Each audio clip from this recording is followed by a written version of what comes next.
Nama saya Rusdi dari Kota Baru. Saya nak kongsi satu pengalaman yang berlaku pada diri saya. Yang mana sebelum ni saya pernah guna banyak produk pada syarikat-syarikat yang lain.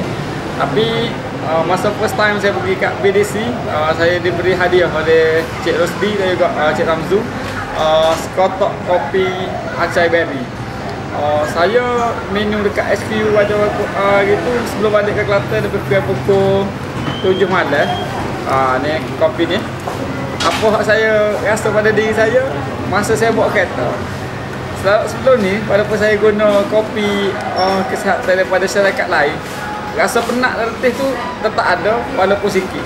Tapi hal ni pelik berlaku pada diri saya. Yang mana saya rasa macam pukul 9, 10 malam saya tengok bawa kereta.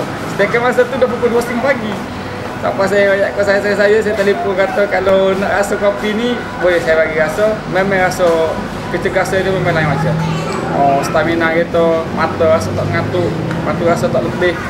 Kalau orang ajak untuk pergi balik KL pada pukul 4 pagi tu saya rasa memang saya boleh. Memang macam tu lah, memang satu kelain bagi saya. Bagi saya acai BDC memang the best lah.